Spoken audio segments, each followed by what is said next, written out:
எல்லாத்துக்குமான தலைவர் அம்பேத்கர் அந்த நூலை பார்த்தீங்கன்னா நேற்றுக்கு வந்து தமிழக வெற்றிக் கழக தலைவர் தளபதி விஜய் அவர்கள் பார்த்தீங்கன்னா வெளியிட்டிருக்காங்க. அதை வந்து முன்னாள் நீதியரசர் சந்துரு அவர்கள் வந்து வாங்கியிருக்காங்க.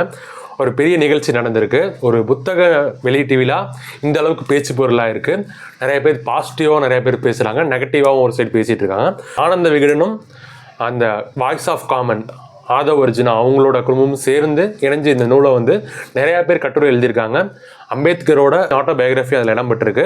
கிட்டத்தட்ட அந்த புக்கை வந்து எல்லாத்துக்குமான தலைவர், இந்த டைட்டிலே ரொம்ப ஒரு அம்பேத்கருக்கு ரொம்ப அங்கீகரிக்கப்பட வேண்டிய ஒரு டைட்டிலாக இருந்துச்சு. எல்லாத்துக்கும் நிறைய பேர் வந்து பாராட்டப்பட்டிருக்கு. ஏன்னா இப்போ ஒரு காந்தி அவர்களாகட்டும், நேரு அவர்களாகட்டும், அவர்கள் ஒரு பெரிய தலைவர்கள்லாம் காமனாக எல்லாருமே பேச சொல்கிறோம், கொண்டாடுறோம். அப்படி இருக்கிறப்ப அம்பேத்கர் மட்டும் இன்னுமே வந்து அந்த அளவுக்கு இவ்வளோ பட்டம் பெற்றவர், இவ்வளோ வெளிச்சம் பெற்றவர், அவரை வந்து ஈஸியாக ஒரு செட்டுக்குள்ளே அடைக்கிற மாதிரி ஒரு வேலைகளை சில பேர் பண்ணிட்டு இருந்தாங்க. பட் இன்னைக்கு வந்து விஜய் மாதிரி ஒரு பெரிய பிரபலம் வந்து அவர் வந்து சொல்கிறப்ப, அவர் வந்து பேசுகிறப்ப இன்னமும் நிறைய பேருக்கு போய் ரீச் ஆகும். ஆல்ரெடி அவர் பெரிய தலைவர், இன்னும் ரீச் பண்ணுறப்ப இன்னும் எந்த ஒரு ஹெசிடேஷனும் இல்லாமல் எல்லாருக்குமான தலைவர் தான் அம்பேத்கர் அப்படிங்கிறது மீண்டும் ஒரு முறை நிரூபிக்கிற மாதிரி அந்த நூல் வெளியீட்டு விழா சூப்பராக நடந்துச்சு. அதில் வந்து நிறையா வந்து அம்பேத்கர் பற்றியும் பேசியிருந்தாங்க. இன்னைக்கு தேதியில் அரசியல் சூழ்நிலை சம்மந்தமாக 2026 சம்மந்தமாக நிறையா பேர் ஆதவ அர்ஜுனாக இருக்கட்டும், தளபதி விஜய் அவர்கள் ஸ்பீச்சாக இருக்கட்டும், அதான் ரொம்ப ஹைலைட்டாக இருந்துச்சு. ஈவெண்ட்டை பற்றி ஒரு ஷார்ட்டான எக்ஸ்பிரஸ் தான் இந்த வீடியோ. ப்ளஸ் இதனால் இன்னும் அரசியலில் என்ன நடக்க போகுது அப்படிங்கிற ஒரு காமன் மேனாக ஒரு அனலைஸ் மாதிரி தான் இந்த வீடியோ இருக்க போகுது. இந்த வீடியோ பார்த்துட்டு உங்களோட கமெண்ட்ஸை மறக்காமல் சொல்லுங்கள்.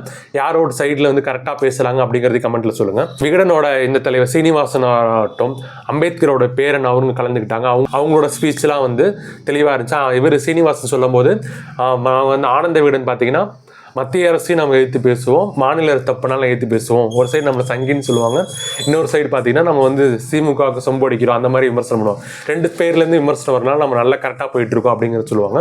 ரெண்டு கட்சியும் விஜய் வந்து வலிமையாக எதிர்க்கிறாரு அப்படிங்கிறது விஜய்க்கு வந்து பாராட்டுகள் வச்சிருப்பாங்க. இப்படி எல்லாருமே அந்த அம்பேத்கர் சம்மந்தமாகவும் சரி, இந்த அம்பேத்கர் எவ்வளோ முன்னிலைப்படுத்தி பேச முடியும் அவங்க உயரத்துக்குள்ள பெருமைகளை வந்து பேசியிருப்பாங்க.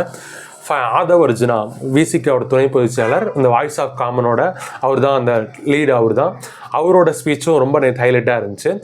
மன்னர் ஆட்சியை ஒழிக்கப்படணும், 2026 பிறப்பால் ஒரு முதலமைச்சர் வந்து உருவாக்கக்கூடாது அப்படிங்கிற மாதிரி ரொம்ப காட்டமாக விமர்சித்தார். எல்லாத்துக்குமே தெரிஞ்சிருது அவர் யார் மீன் பண்ணுறாங்கன்னு சொல்லி. டிஎம்கேவும் உதயநிதி அவர்களை தான் மீன் பண்ணுறாங்க. விஜய் அவர்களுக்கும் நிறையா இந்த மாதிரி விசஸ் மாதிரி இந்த மாதிரி இந்த ஆட்சியிலும் பங்கு, அதிகாரத்திலும் பங்குன்னு சொன்ன ஒரு விஜய் அவர்கள் தான். இந்தமாரி அரசியலில் வந்து மறைஞ்சிருந்து பேசக்கூடாது, எதாக இருந்தாலும் நெஞ்சுக்கு நேரம் தைரியமாக பேசணும் அப்படிங்கிற மாதிரி சொல்லியிருப்பார். அவரோட ஸ்பீச் ரொம்ப ஃபயரியாக நல்ல ஒரு ஸ்பீச்சாக இருந்துச்சு. அதுக்கப்புறம் சந்துரு அவர்கள் பேசியிருந்தாங்க. அவங்க என்னென்ன தெரியும், அம்பேத்கரை வந்து நிறையா இது ஃபாலோ பண்ணுறவங்க, அவங்க கோட்ஸ் எல்லாம் நிறையா பேசியிருந்தாங்க. இது விஜயோட ஸ்பீச் பார்த்தீங்கன்னா ரொம்பவே ஹைலைட்டாக இருந்துச்சு. ரொம்ப ஒரு ஷார்ட் அண்ட் ஸ்வீட்டாக ஒரு 15 நிமிஷம் கிட்ட தான் பேசியிருந்தார். அந்தளவு ஒரு தெளிவான ஸ்பீச், நிறைய பேர்கிட்ட போய் சேர்ந்துருக்கும் இந்த ஸ்பீச் வந்து. அந்த மாதிரி சூப்பராக பேசியிருந்தாங்க. அம்பேத்கரை பற்றி எடுத்துக்கூறதா இருக்கட்டும், அம்பேத்கர் எதுக்கு தேவைப்பட்டார் அப்படிங்கிறத சொன்னதாக இருக்கட்டும், இந்த நூலோட முக்கியமான சில விஷயங்களையும் அவர் சொல்லியிருந்தார்.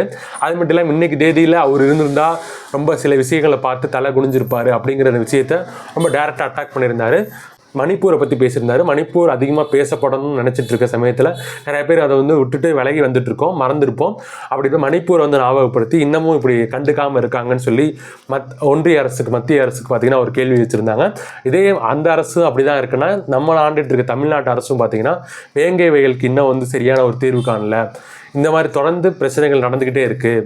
இதுக்கெல்லாம் வந்து ஒரு நல்ல ஒரு அரசு, மக்களை நேசிக்கிற ஒரு அரசு அமையணும் அப்படிங்கிற சொல்லியிருப்பார். இன்னொன்று அம்பேத்கருக்கு இது என்ன சொல்லியிருப்பாருன்னா, அந்த அம்பேத்கர் வந்து ஏப்ரல் 14 அவர் பிறந்த நாள். அந்த தேதியை பார்த்தீங்கன்னா இந்திய ஜனநாயகத்தின் உரிமை நாளாக கொண்டாடணும்னு சொல்லி ஒன்றிய அரசுக்கு வந்து ஒரு வேண்டுகோள் கொடுத்திருப்பாரு. ஸோ ஒரு ஸ்பீச்சில் அம்பேத்கரே ஹைலைட் பண்ணியிருந்தார். இன்னைக்கு கரண்ட் சுச்சுவேஷனில் இருக்க பாலிடிக்ஸ் ஹைலைட் பண்ணியிருந்தார்.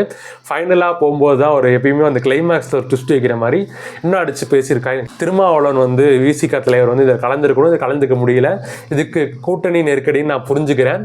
அவர் கலந்து காட்டியும் அவர் மனசு எங்கள் கூட தான் இருக்குது, இங்கே தான் இருக்கும் அப்படிங்கிற சொன்னது வந்து ரொம்ப பெரிய ஒரு திரும்பி வந்து ஒரு அரசியல் வட்டாரத்தில் ஒரு புயலை கிளப்பிடுச்சுன்னு சொல்லலாம். அதுக்கு உடனே வந்து திருமாவளவன் வந்து நேற்று நைட்லேயே ஒரு ப்ரெஸ் மீட் கொடுக்குறாங்க. என்னை யாரும் கட்டாயப்படுத்தலன்னு சொல்கிறாங்க. இன்றைக்கி மார்னிங்லேயும் பேசுகிறாங்க. எந்த ஒரு கட்டாயம் படுத்தலை, திமுக கூட்டணியில் தான் இருக்கும் அப்படிங்கிற மாதிரி திரும்பி மீண்டும் ஒரு முறை சொல்லிக்கிறாங்க. அந்த அளவுக்கு பார்த்தீங்கன்னா அரசியலில் இந்த ஸ்பீச் பார்த்தீங்கன்னா ரொம்ப பரபரப்பை ஏற்படுத்தியிருக்கு. ஆதவ் அர்ஜுனாக்கும் விளக்கம் கேட்டு நாங்கள் நோட்டீஸ் அனுப்பியிருக்கோம், திமுக விமர்சனம் பண்ண தவறு அந்த மாதிரி வந்து அவங்க சைடில் சொல்லியிருக்காங்க. ஸோ ஓவராலாக இதான் பாலிடிக்ஸ் அப்படி தான் போயிட்டுருக்கு.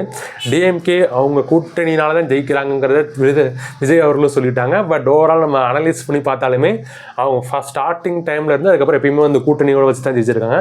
இதே கூட்டணிகள் பார்த்தீங்கன்னா ஒரு டைம் பிரிஞ்சு இருந்தப்போ 2016 வந்து அவங்க கூட காங்கிரஸ் மட்டும் தான் இருந்தாங்க. வேறு எல்லா கட்சியும் பார்த்தீங்கன்னா மக்கள் நல கூட்டணின்னு சொல்லி விஜயகாந்த் தலைமையில் இருந்தாங்க. அந்த டயத்தில் திமுகவால் பவருக்கு திரும்பி வர முடியல. இப்போ அகைன் எல்லாருமே கூட வரதுனால 2021 ஆகட்டும் 2024 ஈஸியாக அவங்களும் ஜெயிச்சாங்க. ஸோ இந்த கூட்டணி மாறினா நிச்சயமாக ஒரு ஆட்சி மாற்றம் ஏற்படும் சொல்லி அரசியல் விமர்சகர் எல்லாருமே நினைக்கிறாங்க. ஏன்னா இங்கே ஒரு சைடு 10 பேர் இருக்காங்க, அங்கே ஒரு 3 பேர் 2 பேர் 4 பேர் பிரிஞ்சு இருக்கிறப்ப ஆட்டோமேட்டிக்காக டிஎம்கேக்கு இந்த ஃபேவராக வரும்.